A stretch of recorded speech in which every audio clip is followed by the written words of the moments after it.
American heroes, gods of their field. We love to watch them come from nothing, reach the pinnacle, and then, once they've achieved everything, we love even more to see them fall. America has many thousands of gods and heroes. Some we admire, some we see as a warning.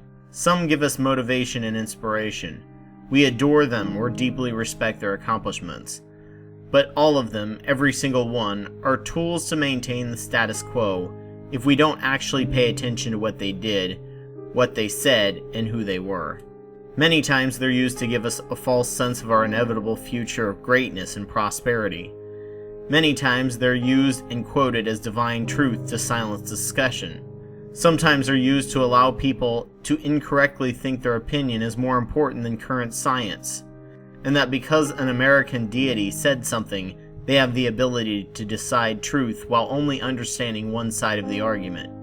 They can also be used to suppress our understanding of how individuals can make real change, because the hero has risen to the level of godhood in the American narrative and now drowns out all the work of individuals before and after them, making it seem like this person was a superhero, and there's no way I could do something like that, so why bother trying to change anything? This series will cover a topic I've always found interesting: the rise, fall, triumph, and use of heroic legacy in America.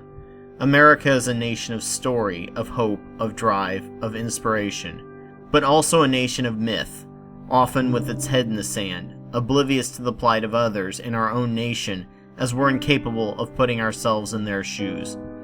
Stories have many uses, as a lesson, as an inspiration, or as a warning, but they form a national narrative that acts as the lens with which we view the world.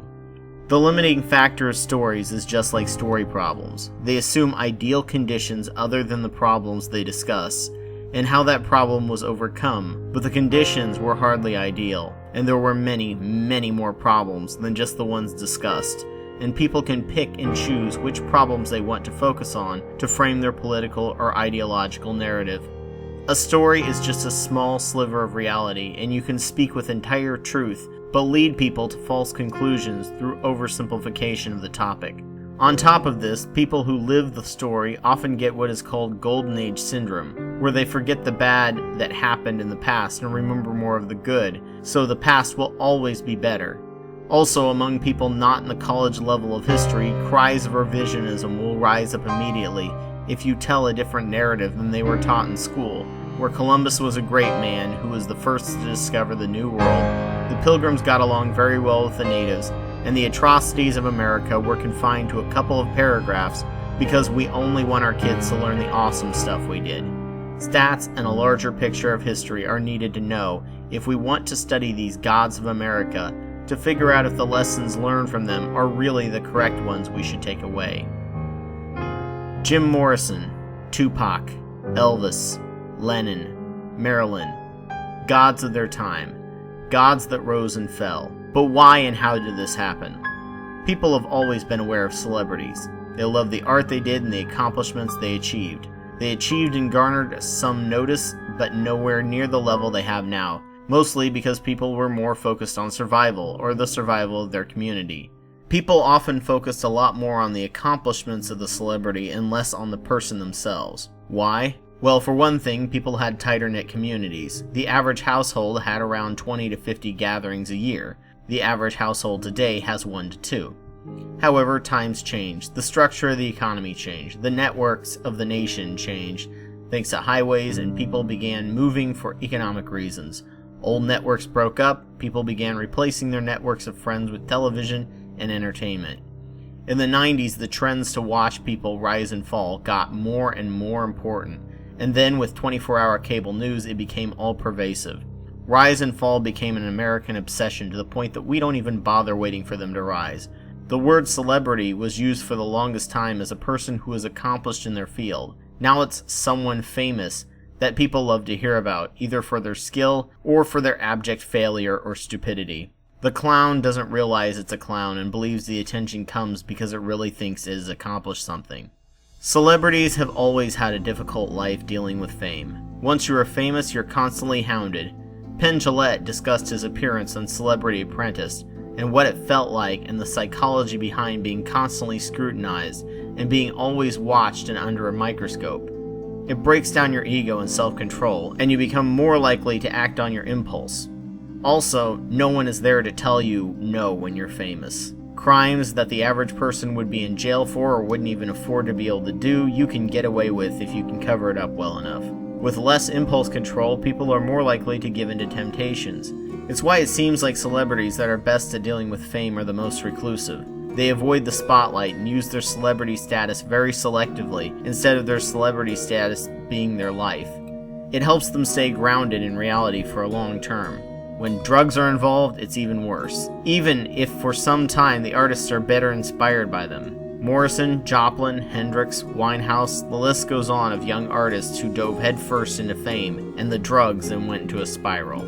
Self-control deteriorated quickly and they burnt out fast. All of that creative idealism in the end shows up the naivety to the power they think they have over themselves.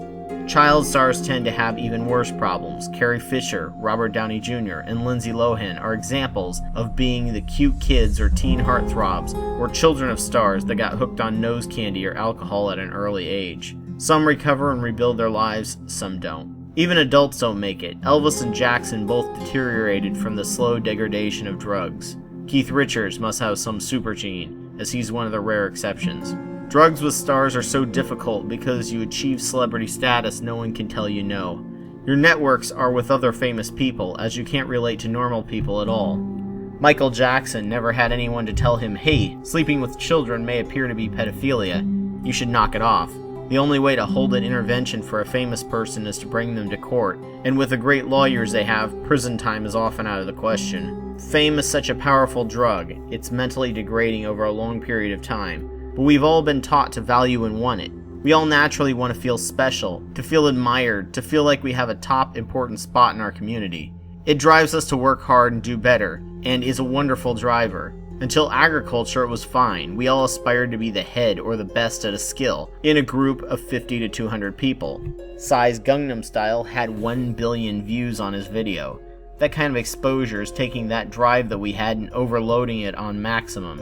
It's not something evolution could have been prepared for, and the powers that be have promised we will all be that. We've been told by movies and art we will someday be special, or rich, or famous, or powerful. Millionaires, movie gods, rock stars. Celebrity gods are so useful to the narrative of the people in power. It encourages more go-it-alone mindset and more selfishness. It strokes our ego and feeds directly into the Lake Wobegon effect, where 80% of people believe themselves to be above average, which is mathematically impossible. Lucky for the rich, America thinks it's better at math than it is. In this money-driven age as well, many still look to the very wealthy to be role models, especially entrepreneurs.